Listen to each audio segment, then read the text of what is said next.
सबसे मैं एक 11th क्लास का एक सबसे अच्छा चैप्टर ले रहा हूँ सेट। तो सेट की असलियत में हमने जो 10th पास होंगे सीबीएसई से उन्होंने सेट की डेफिनेशन पहली बार सुनने वाले हैं। तो समझते हैं क्या होता है सेट। सेट होता है एक well defined collection of objects, जैसे मैंने आपको डेफिनेशन दिखा रखी है।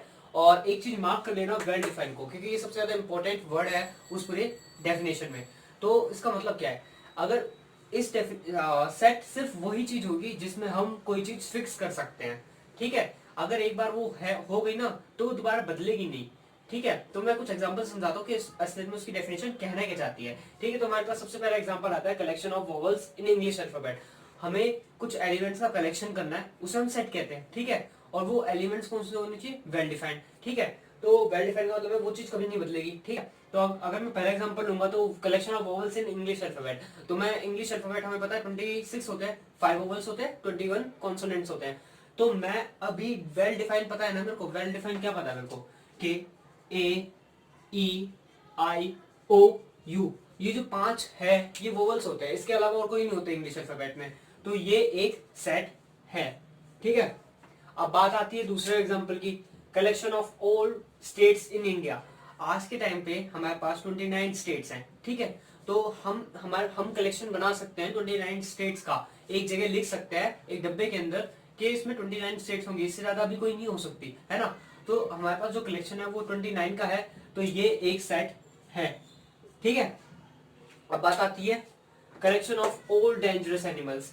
तो अब बात करी जाए डेंजरस एनिमल की, तो कभी कभी डॉग्स भी डेंजरस हो सकते हैं, जरूरी नहीं हमेशा शेर भी डेंजरस हो, कुछ लोग पालते भी हैं। ठीक है, तो हम एक क्लैरिफिकेशन नहीं कि कौन सा एक फिक्स है कि ये डेंजरस ही होगा, कि कुछ लोग जो डेंजरस एनिमल है उनको पालते भी है तो वो उनके लिए डेंजरस नहीं है ना। तो इसलिए हम डेंजरस एनिमल में एक वेल डिफाइंड बता नहीं सकते कि ये एनिमल फिक्स हो गया कि हमेशा सबके लिए डेंजरस है। ठीक है, तो इसलिए ये सेट नहीं होगा, क्योंकि हम एक भी एनिमल को सही से फिक्स नहीं कर सकते। ठीक है, अब आता है collection of good cricket players. आज के टाइम पे जैसे आईपीएल चल रहा है, तो डिपेंड करता है कौन सा प्लेयर कितना अच्छा खेलता है, उसके उस हिसाब से व्यूज बनते हैं और फिर उसे अच्छा प्लेयर माना जाता है। तो कोई फिक्स नहीं है कि ये हमेशा 100% हमेशा अच्छा रहेगा, है ना। हर एक क्रिकेट प्लेयर की परफॉर्मेंस कभी ना कभी डाउन होती है और वो साइड बैड हो जाता है। तो इसका मतलब ये है कि हम एक कलेक्शन नहीं बना पा रहे गुड क्रिकेट प्लेयर्स का, एक फिक्स कलेक्शन। तो ये क्या होगा, ये भी सेट नहीं होगा। ठीक है, अब बात करते हैं collection of all prime numbers. Collection of all prime numbers मतलब कि मेरे पास प्राइम नंबर्स का सेट है, हमें पता है प्राइम नंबर कहां से शुरू होते हैं, 2 3 5 7 11 13। तो हम इन सारे प्राइम नंबर्स को एक जगह लिख सकते हैं, क्योंकि हमें पता है कौन कौन से प्राइम नंबर होते हैं, तो फिक्स हो गए। ठीक है, उनके अलावा और कोई प्राइम नंबर हो नहीं सकता, तो इसलिए ये एक सेट बन गया। ठीक है, अब बात करी जाती है collection of all difficult topics in mathematics. तो ये डिपेंड करता है स्टूडेंट टू स्टूडेंट, उसके लिए क्या डिफिकल्ट है क्या डिफिकल्ट नहीं है। कुछ बच्चों को अलजेब्रा अच्छी लगती है, कुछ बच्चों को सिंपल कैलकुलेशन अच्छी लगती है ना। तो डिपेंड करता है कि हम उस स्टूडेंट पे। तो हम एक जनरली नहीं कह सकते कि ये टॉपिक जो होगा ये हर बच्चे के लिए डिफिकल्ट होगा, तो इसलिए ये भी सेट नहीं होगा। ठीक है, तो सेट की डेफिनेशन सिंपल कहना चाहती है कि एक वेल हम कुछ ऑब्जेक्ट्स को कलेक्ट करना चाहते हैं। सेट क्या होता है, कलेक्शन होता है बहुत सारे ऑब्जेक्ट्स का। ठीक है, अब वो ऑब्जेक्ट्स कैसे होने चाहिए, वेल डिफाइंड, उनके बारे में हमें पूरी इंफॉर्मेशन होनी चाहिए कि वो चीज ये है, बस वो होता है सेट। सेट में कुछ सिंबल्स होते हैं जो आपको हमेशा याद रहने चाहिए, जैसे कि ये सारे सिंबल्स हैं। ठीक है, तो मैं इनको एक एक करके नाम बता देता हूँ कैसे कैसे हम डिफाइन कर सकते हैं, क्योंकि आगे जाके जब आप सेट को डिफाइन करोगे या कभी भी आगे जाके जब पढ़ोगे ना, तो आपको ये सिंबल्स यूज होने वाले हैं और कुछ की बजाय। ठीक है, जैसे आप एरिया निकालोगे ना जब, तब भी ये सिंबल्स यूज होंगे। तो कैसे कैसे करना है देख लो। एन जो है वो नेचुरल नंबर को डिनोट करता है, जेड जो है वो इंटीजर को डिनोट करता है, Z plus positive integer, Z negative ऊपर माइनस साइन आ जाएगा तो जेड नेगेटिव इंटीजर को, Q rational numbers, Q C irrational number. Rational number तो पता होगा ना, p अपॉन क्यू, जहाँ पे q is not equal to 0। ठीक है, इरेशनल नंबर जैसे उसका उल्टा। ठीक है, जिसमें √2 पाई और e की वैल्यू आती है। ठीक है, तो अब आती है बात r की। r होता है रियल नंबर। ठीक है, r plus positive real number, r minus negative real number, c होता है complex number. C complex number आपको जैसे कॉम्प्लेक्स नंबर एक अलग से चैप्टर है 11th में, तो मैं आपको पढ़ा दूंगा तो तब आपको समझ आ जाएगी। फिलहाल के लिए इस सी वर्ड को याद रख लो कि सी हम कॉम्प्लेक्स नंबर के लिए यूज करते हैं। तो ये कुछ सिंबल्स हैं जो आपको याद रहने चाहिए, जिससे आपको आगे जाके कोई दिक्कत ना आए। ठीक है, तो इनको अच्छी तरह याद कर लेना, बस इतना सा बात है। ठीक है, तो अब को मैं सबसे पहला वाला सिंबल बताता हूँ जिसे हम बोलते हैं बिलोंग्स टू। ठीक है, उसको इस तरीके से लिखा जाता है। इस सिंबल का मतलब क्या होता है, मतलब कि आपके पास कोई भी एलिमेंट है उस सेट में बिलोंग करता है, ठीक है, वो उसमें होना चाहिए। जैसे कि मैंने एक सेट बनाया, आपके पास क्वेश्चन आ सकता है, जैसे कि एक सेट बनाया, मेरे पास एलिमेंट है 1 2 18 25 और -10 -121 -82, ठीक है, मेरे पास एक सेट है जिसमें ये सारे एलिमेंट है, ठीक है। अब मेरे को बताना है कि वो उसमें बिलोंग करता है या नहीं करता, ठीक है। तो बिलोंग का मतलब क्या होता है, जैसे कि मेरे पास 1 ऐसा कुछ आ जाएगा, 1 ए सेट में बिलोंग करता है। तो बिलोंग का मतलब क्या है कि जो मेरे पास यहाँ पे जो एलिमेंट लिखा होगा ना, वो इस सेट के अंदर होना चाहिए। अगर वो उस सेट के अंदर है तो उसमें बिलोंग करता है, नहीं है तो नहीं करता। जैसे कि मैं कुछ एग्जांपल्स ले लेता हूँ, जैसे 1 ले लिया, 2 ले लिया, 2 ले लिया, ए सेट में बिलोंग करता है, 3 करता है, 15/2 करता है, और थोड़े से और एग्जांपल ले लेते हैं, माइनस में भी ले लेते हैं, -21 और -82 और -191 अपॉन में 108042, ठीक है। अब मेरे पास ये है, ठीक है। अब मेरे को क्या देखना है, मेरे को वो एलिमेंट्स देखने हैं जो इस सेट में बिलोंग करते हैं, ठीक है। आपके पास जो एनसीईआरटी होगी उसमें क्वेश्चन भी होगा, कहीं भी देख लो क्वेश्चन आएगा। 1 1 पूछा है कि इसमें सिंबल लगाना है, बिलोंग करता है या नहीं करता। तो 1 देखो इस सेट में है कहीं, हाँ ये रहा सबसे पहले, तो वो बिलोंग करता है, तो ऐसे सिंबल बिलोंग बना दिया, ठीक है। अब 2 देखो, 2 एलिमेंट की बात हुई है, 2 यहाँ पे है तो बिलोंग करता है।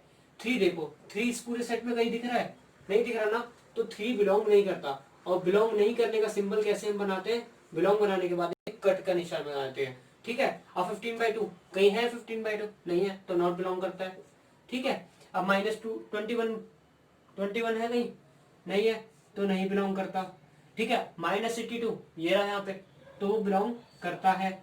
अब -191/108042 क्या है कहीं पूरे सेट में, नहीं है ना, तो वो इसमें बिलोंग नहीं करता। वैसे ये सिंपल है। और आगे जैसे आप पढ़ोगे ना सेट के बारे में, तो आपको इस सिंबल के बारे में पता लगेगा। अगर हम कोई फॉर्मूला को प्रूफ करने बैठेंगे ना, तो प्रूफ करने के लिए हमें इस सिंबल का बहुत यूज होता है, खासतौर में बिलोंग्स का और सबसेट का। सबसेट में अगली 1-2 वीडियो बाद डाल दूंगा आपको, ठीक है। तो अभी ये आपका ये सारा है, ठीक है। तो अब तक हमने क्या समझाया, अब तक हमने समझाया सेट की डेफिनेशन क्या होती है। अब हम सीखेंगे सेट कैसे लिखा जा सकता है। तो सेट लिखने के हमारे पास 2 टाइप होते हैं, एक होती है रोस्टर फॉर्म और एक होती है सेट बिल्डर फॉर्म, ठीक है। ROASTER, रोस्टर फॉर्म, स्पेलिंग देख लेना, ठीक है। और एक होती है सेट बिल्डर फॉर्म, ठीक है। हमारे पास 2 फॉर्म होती है, रोस्टर और सेट बिल्डर। तो सबसे पहले मैं सेट बिल्डर फॉर्म बताता हूँ कैसी होती है। सेट बिल्डर फॉर्म होती है, हम इसमें जो है हम सेट को कैसे डिफाइन करते हैं, उसकी कैरेक्टराइजिंग प्रॉपर्टी के हिसाब से, प्रॉपर्टी के हिसाब से, ठीक है। अब कैरेक्टराइजिंग प्रॉपर्टी क्या होती है वो मैं आपको एग्जांपल्स के थ्रू बताऊंगा। जैसे कि चलो बता देते हैं कि हमें एक सेट बनाना है, तो हम उसे कैसे लिखेंगे। हम कुछ एग्जांपल्स, जब मैं आपको एग्जांपल बताऊंगा उससे आपको पूरा अच्छी तरह मीनिंग समझ आ जाएगा कि सेट बिल्डर फॉर्म कैसी होती है। और अब आता है रोस्टर फॉर्म। रोस्टर फॉर्म होता है, हम जो सेट है उसको, उसके जो एलिमेंट्स होंगे उन्हें हम लिस्ट कर सकते हैं,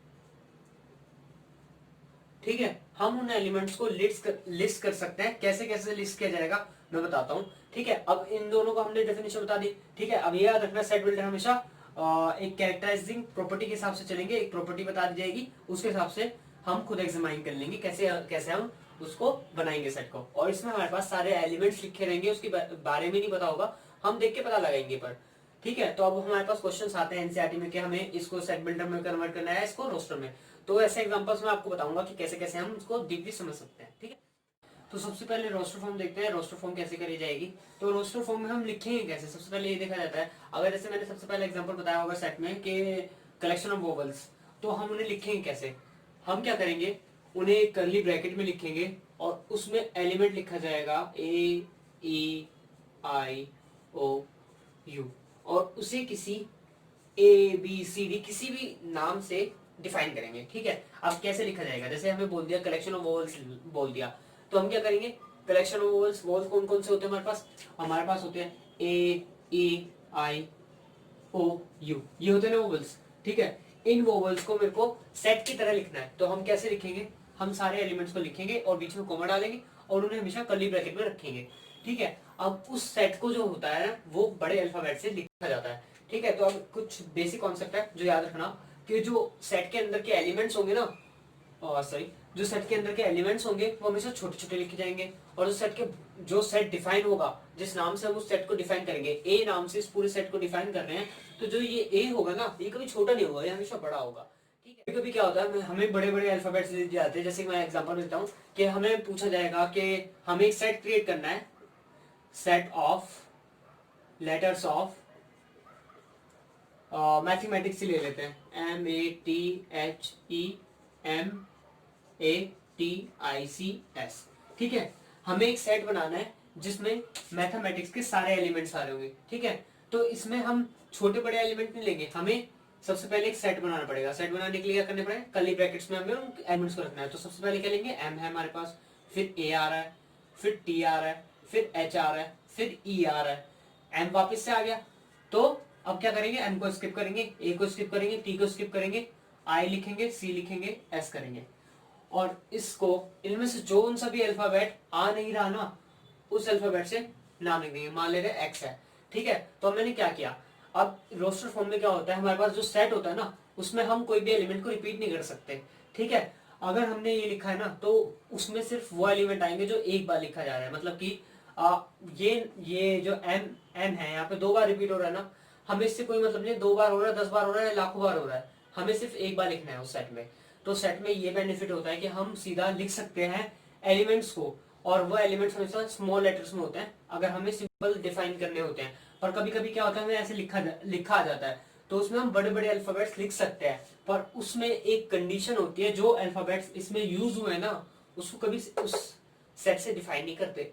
और एक और बात, अगर हमें हमें गिवन है कि हमें एक सेट बनाना है एक्स नाम से, तो हम एक्स ही यूज करेंगे, ठीक है, कोई और अल्फाबेट यूज नहीं करेंगे। तो ये कुछ बेसिक कॉन्सेप्ट्स हैं जिनको हमें याद रखना चाहिए, ठीक है। तो अब बात आती है सेट बिल्डर फॉर्म की, सेट बिल्डर फॉर्म। अब हम सेट बिल्डर फॉर्म कैसे लिख सकते हैं, ठीक है। तो हम क्या करेंगे, हमने मान लिया मेरे पास एक एक्स सेट है, ठीक है। किसी ने बोला मेरे को सेट बनाना है जिसमें मेरे पास आते हो नंबर्स, देख लेते हैं, 1 2 3 4 5, ठीक है। तो मुझे को एक सेट बनाना है जिसके अंदर 1 2 3 4 5 ऐसे नंबर्स आते हैं, ठीक है। तो मैं क्या करूंगा, मैं उसको कैसे लिखूंगा, सबसे पहले मैं लिखूंगा x, ठीक है, सच डेट, मैं दो टाइप से लिख रहा हूं क्योंकि दोनों टाइप यूज होती है, such that n belongs to natural number and n जो है वो 1 से 5 के बीच में है। या हम ऐसे लिख सकते हैं n belongs to natural number and n belongs to 5 से 1, ठीक है।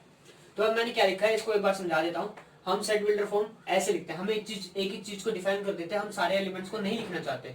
अगर हमें सारे एलिमेंट्स नहीं लिखने तो हम उसे कैसे लिखेंगे, मेरे को मान लो ऐसे एक सेट दे दिया था, तो मेरे को ऐसे एक सेट दे दिया जिसका नाम x है, इसे मेरे को सेट बिल्डर फॉर्म में कन्वर्ट करना है। तो मैं क्या करूंगा, x सच दैट, इसका मतलब होता है, इन दोनों मतलब सिंबल का मतलब सेम होता है, पर बुक्स में कभी कभी दोनों को यूज करते हैं। तो याद रखना कि ये और ये सेट बिल्ड, एक स्लैश है, एक 2 डॉट है, इन दोनों का मतलब होता है सच दैट कि n belongs to natural number, n तो नेचुरल नंबर में बिलोंग करता है, और वो n है क्या, n है 1 से 5 के बीच में, ठीक है।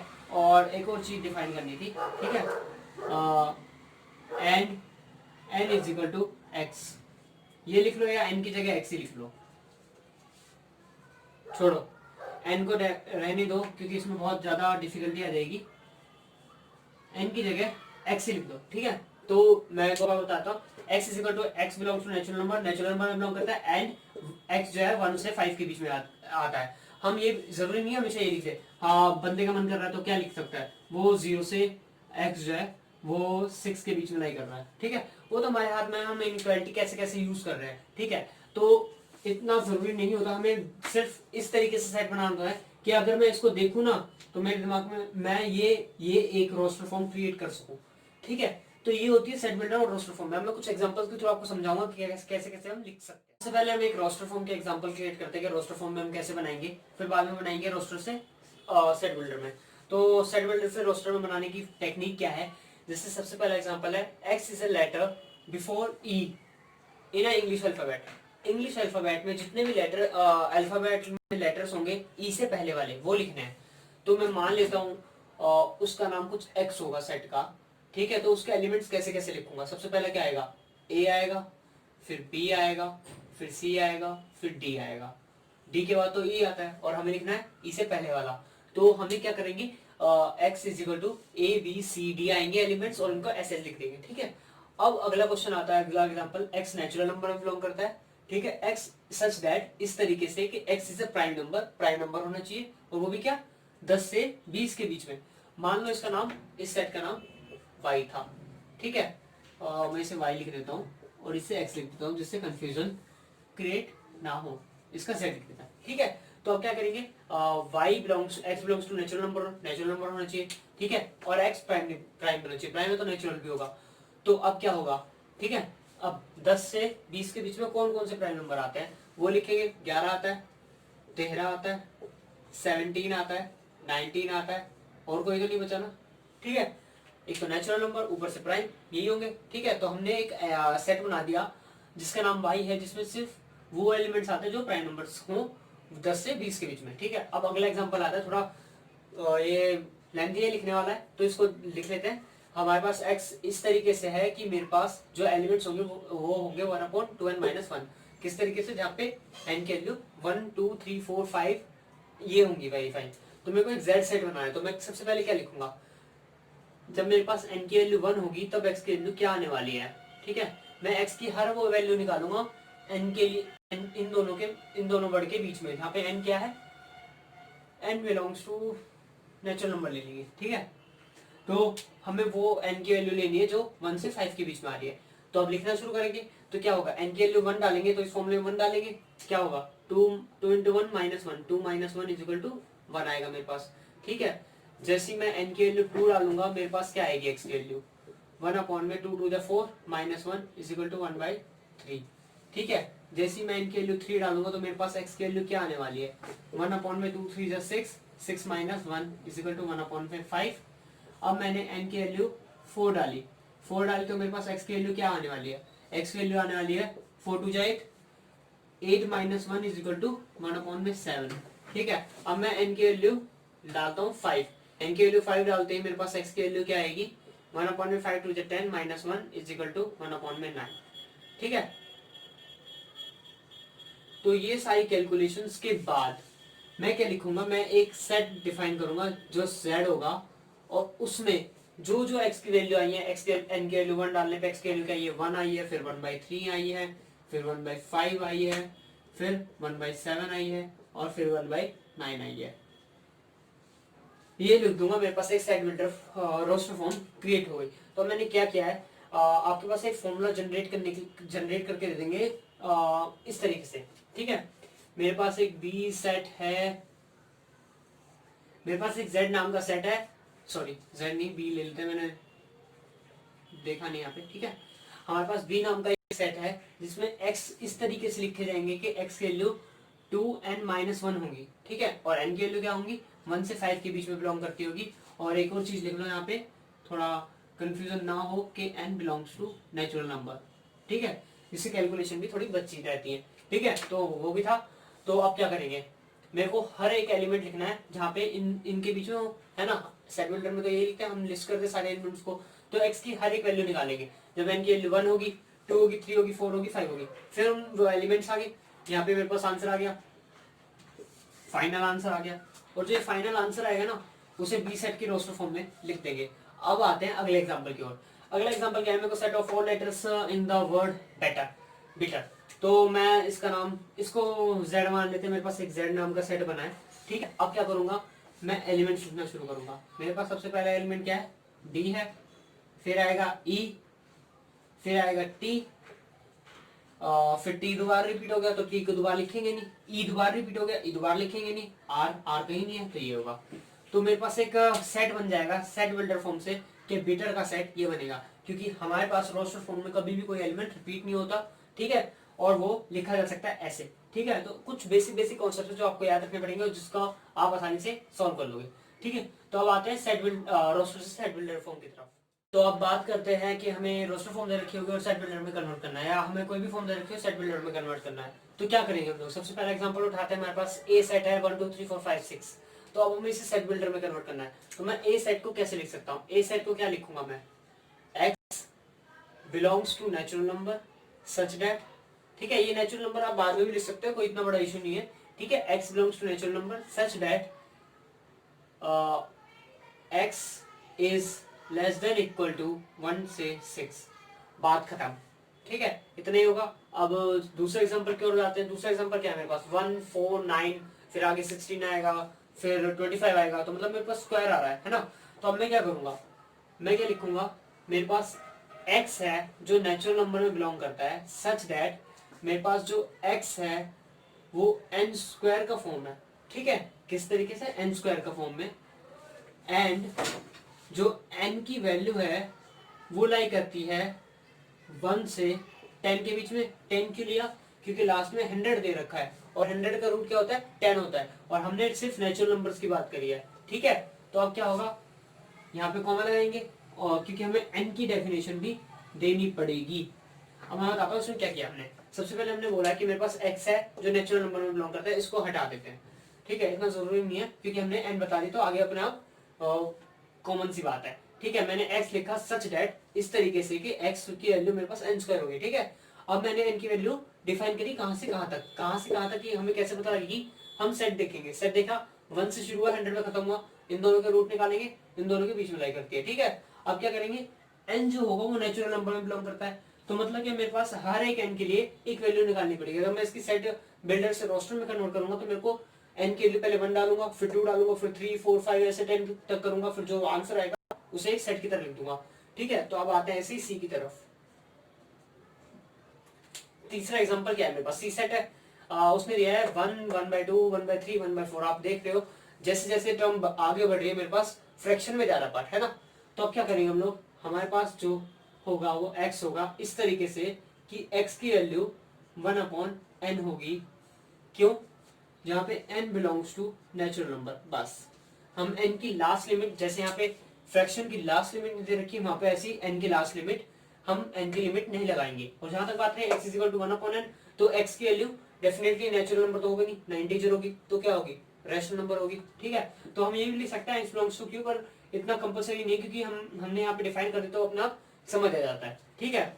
अब आते हैं दूसरा फोर्थ एग्जांपल पे, जिसे हम डी का नाम देते हैं। डी हमें लिखना है set of all letters in word probability, ठीक है। अब हमें इसे प्रोबेबिलिटी वर्ड में लिखना है, तो मैं क्या लिखूंगा, x सच दैट, अब इसको देख लेना क्योंकि ऐसा बहुत, ये बिल्कुल सेम टू सेम लिखना होता है इसमें। जब भी हमारे पास ऐसे set of all letters in probability लिखा होता है ना, तो हमें डायरेक्ट लिखना पड़ता है। कैसे, देख लो, x is a letter of probability, PROBABILITY,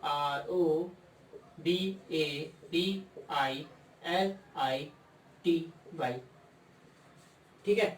तो आपको क्या लिखना है, x इस तरीके से कि x is a letter of letters of, ठीक है, लेटर्स ऑफ वर्ड प्रोबेबिलिटी, ठीक है। तो हमें क्या लिखना है, अगर आपके पास कोई ऐसा हो उसको रोस्टर फॉर्म में कन्वर्ट करना है, तो सिंपल लिख दो x is A letters of in the word probability, ठीक है, बात खत्म, ठीक है। ये तरीका मैंने वैसे बता दिया कि कैसे लिखा जाता है, वैसे ये ऐसे लिखा जाएगा सेट बिल्डर फॉर्म में। अब आता है लास्ट एग्जांपल। लास्ट एग्जांपल में थोड़ा ट्रिकी लिया है, तो देख लेना कैसा है। तो मेरे को क्या लिखना पड़ेगा, सबसे पहले लिखना पड़ेगा x such that x is equal to, मेरे पास एक फॉर्मूला बनना चाहिए, है ना। अब मैं क्या देख रहा हूँ, मेरे पास सबसे पहले 1/2 है, ठीक है, फिर 2/5 है, फिर 3/5 है, 3/10 है। तो मेरे को एक ऐसा फॉर्मूला जनरेट करना पड़ेगा जिससे मेरे पास सारी वैल्यू आ जाए, है ना। तो अब हम क्या देख रहे हैं, यहाँ 1 है, 2 है, 3 है, 4 है, 5 है, 6 है, 7 है। तो मतलब कि ऊपर हमेशा n होगा, है ना। 1 पे 1 आ रहा है, 2 पे 2 आ रहा है, 3 पे 3 आ रहा है, मतलब ऊपर कभी n रहा होगा, ठीक है। अब बात आती है नीचे की। नीचे क्या है, 2 है, 5 है, 10 है। तो एक मेरे को सीक्वेंस बनानी पड़ेगी। तो कैसे बनेगी, अगर मैं यहाँ पे n² + 1 कर दूं तो, जैसे कि देखो यहाँ पे मैंने 2 लिया, 2 स्क्वायर प्लस 1 क्या होता है 5, 3 लिया, 3 स्क्वायर प्लस 1 10, 4 लिया, 4 स्क्वायर प्लस 1 17। तो ऐसी जो एग्जामिनर है हमें कंफ्यूज करने के लिए ऐसा एक फॉर्मूला बना के देगा, तो ये फॉर्मूला हमें खुद से ढूंढना पड़ेगा। वो कैसे ढूंढना है हमारी प्रैक्टिस पे डिपेंड करता है, हमने कितनी प्रैक्टिस करी है। तो मैं इसे लिख सकता हूँ n अपॉन में n स्क्वायर प्लस 1, ठीक है, ये लिख दिया। अब मेरे को क्या लिखना पड़ेगा, इसमें यहाँ पे पूरे सेट में लिमिट दे रखी है ना, आखिरी एलिमेंट पता है, पहला एलिमेंट पता है, ठीक है। तो इसके हिसाब से मैं n की लिमिट डिसाइड कर सकता हूँ, वो बिलोंग करती है 1 से 7 के बीच में, क्योंकि यहाँ पे 1 शुरू हुआ है, यहाँ पे 7 एंड हो गया। अब n को भी तो डिफाइन करना पड़ेगा, n क्या है, तो n डिफाइन कैसे करूंगा, n बिलोंग्स टू किसमें, नेचुरल नंबर, ठीक है।